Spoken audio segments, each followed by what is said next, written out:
Bonjour, chers frères, bonjour, sœurs. Bonjour à tous les fanatiques de Monsieur Aboubakar Sidiki Diakité, alias Toumba. Je vous fais une petite analyse sur l'audition de Monsieur Ouri Bailoba, qui s'est constitué partie civile. En réalité, Monsieur Ouri Bailoba, avocat de son État, s'est constitué partie civile pour avoir perdu son frère le 28 septembre 2009. Il n'est pas témoin des événements du 28 septembre 2009, mais était en conversation téléphonique avec son frère qui s'est retrouvé et tué au stade du 28 septembre. Il va cependant être témoin de certains faits pendant qu'il est à la recherche de son frère. On ne sait pas comment le tribunal va apporter son appréciation sur son audition. Peut-être qu'il ne prendra pas en compte tout. Peut-être qu'il prendra une partie et laissera une autre partie. Peut-être qu'il prendra toute l'audition. D'après ce que lui aurait expliqué son frère, avec qui il était en conversation téléphonique, un frère qui s'appelait Eladj Hassanba, qui se retrouvait à l'explanade du stade, que deux personnes avaient été tuées par les gendarmes à l'esplanade du stade. Ça, c'est lorsqu'ils commencent leur conversation. Le grand frère appelle son petit frère pour savoir là où il se trouve. Il dit non, je suis à l'esplanade du stade. Il y a déjà deux personnes tuées par les gendarmes.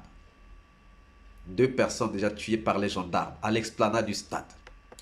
Or, Tchekboro et Goumou, gendarmes qui étaient au stade avant l'arrivée de Toumba, ont nié ces morts pendant leurs auditions. Souvenez-vous que Toumba, dans son audition, avait dit que lorsqu'il est arrivé au stade, il y avait déjà de la débandade. Parce qu'il croisait des gens qui sortaient du stade. Cela est clair que Toumba n'a pas été à l'origine des tueries du 28 septembre.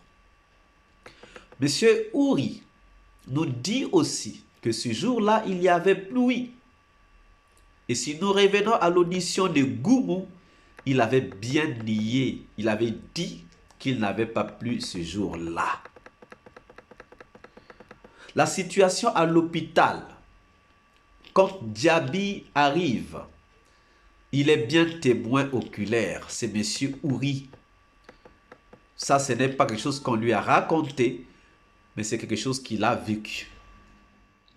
À la recherche de son frère porté disparu, M. Ouri va d'abord dans les hôpitaux pour savoir si son frère est retenu dans un hôpital, mais en vain. Il commence par l'hôpital Ignace Djid avant d'aller à l'hôpital d'Ancan pour savoir si son frère est quelque part blessé peut-être, mais en vain. Et à l'hôpital d'Ancan, c'est le ministre de la Santé qui vient interdire tout accès au corps. Pourquoi M. Diaby l'aurait-il fait? N'est-ce pas pour empêcher aux gens de voir l'état désastreux de ces corps criblés de plusieurs balles ou encore saccagés à coups de machette? Toujours à la recherche de son frère, M. Ouri va rencontrer des frères militaires qui lui auraient dit qu'il y avait des manifestants arrêtés chez Pivi et chez Tchekboro et que eux, bien qu'étant militaires, n'étaient pas en mesure de faire quelque chose car le problème était au haut niveau. Cela ne confirme-t-il pas que Tchekboro et Pivi avaient des cachots pour torturer le peuple?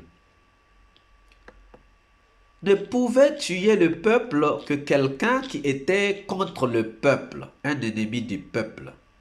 Or, si c'est Toumba qui était contre le peuple pour le tuer, Pivi et Tchekboro, amis du peuple, n'avaient plus à incarcérer ce même peuple. Au contraire, c'est Toumba qui devait être arrêté, incarcéré, torturé. Pourquoi ils ont incarcéré et torturé ce même peuple s'ils étaient amis du peuple, s'ils étaient là pour protéger le peuple? Ce que nous savons est que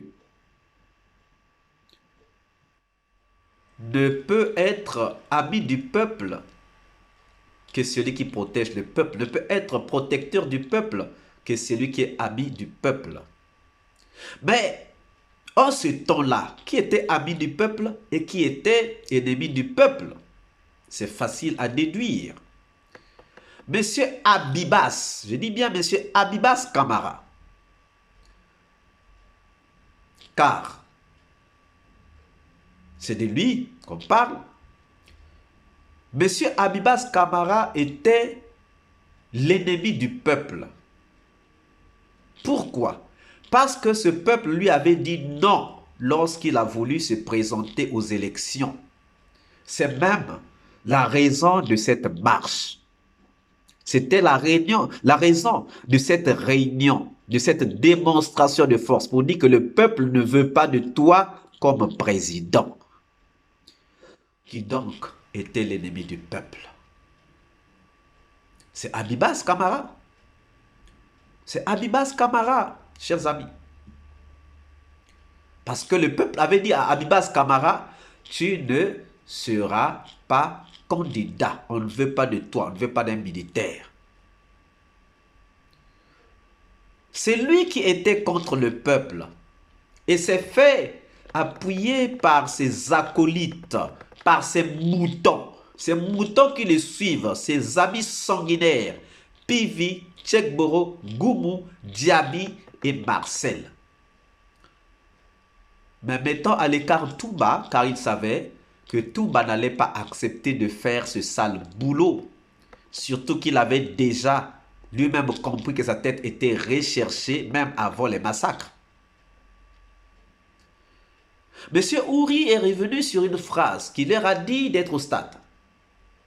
Cette phrase est revenue avec Monsieur Ouri alors que pendant les auditions des accusés Tchekboro et Pivi, on niait avoir ainsi parlé. Le corps de Monsieur El Hadj Hassan Ba avait été vu au stade. La photo a été produite comme pièce, comme preuve. Et pourtant, dans les hôpitaux, les morgues, ce corps est absent. Où est-il passé? Toumba serait-il revenu ramasser les corps alors que l'endroit était gardé jusqu'au lendemain? Monsieur Ouri nous a aussi révélé que malgré qu'on avait annoncé 57 morts, juste une trentaine de corps ont été exposés à la mosquée Faisal. Où sont les autres corps? Est-ce Toumba qui serait allé voler les corps à la morgue? Tout parent a toujours voulu enterrer les siens avec dignité.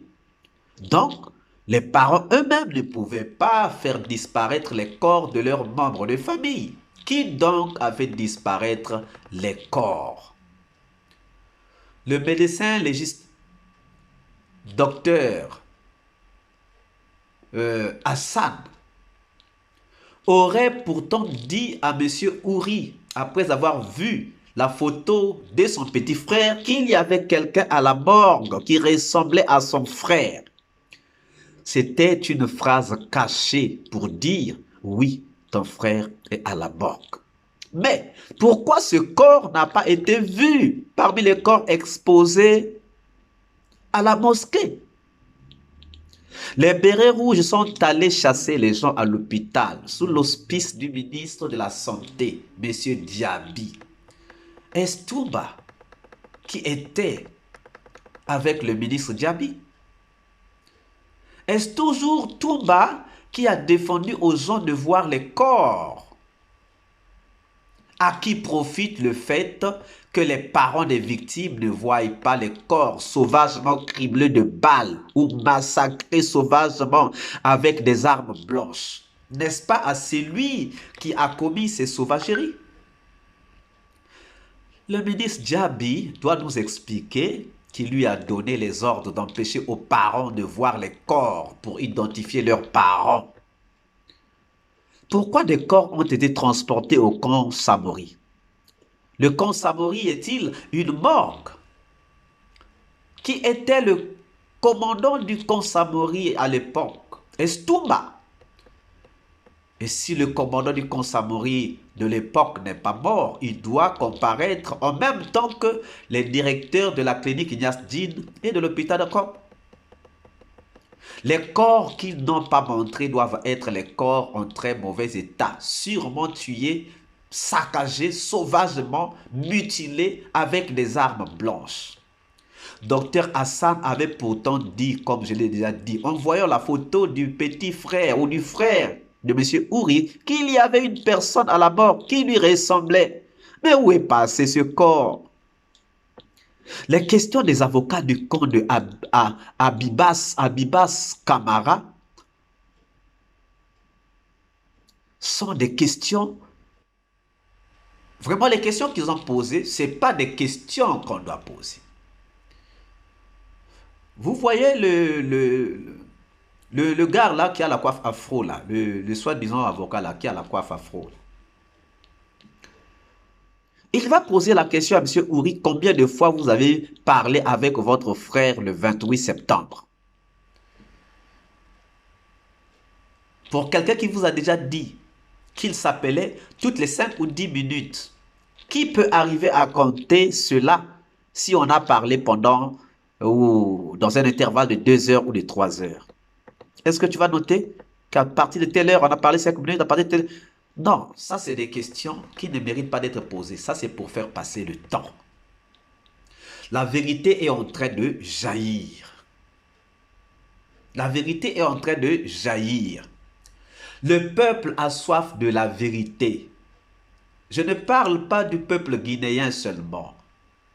Je parle de tous les peuples opprimés. Tous les peuples opprimés ont la même cause à défendre. Que ce soit au Congo, en Angola, au Gabon, en Algérie, au Nigeria, en Guinée équatoriale, Guinée-Conakry, Guinée-Bissau, nous avons tous les mêmes problèmes. Et nous devons, à partir de maintenant, nous imposer dans toutes les situations d'injustice qui se passent en Afrique. Chers amis, déjà cette intervention, cette audition de M. Ouri vient encore réconforter nos positions. Réconforter nos positions. Il y a des gens qui vont dire, mais non, mais il n'était pas là, on lui a seulement rapporté. Oui. Mais lorsqu'on pose des questions, savoir qui vous a dit, c'est pour trouver qui vous a rapporté. Là, au moins, le gars a présenté la photo de son frère, le corps de son frère, des corps étalés. Mais le corps là n'a jamais été retrouvé. S'il n'était pas mort, il allait revenir vers sa famille. Ne nous moquons pas de la mémoire des gens qui sont morts à cause des intérêts collectifs d'une nation, d'un peuple. Oui, il y a des gens qui ont accepté de faire décorer le sol de leur terre par leur sang, parce qu'ils étaient là en train de poursuivre une cause juste. Chers amis, que Dieu vous garde. Vive la Guinée. Vive la justice guinéenne. Vive l'Afrique. Vive les peuples aujourd'hui opprimés. Vive le président Aboubakar Sidiki Diakité dit Touba. Que Dieu vous garde et vous bénisse. À bientôt.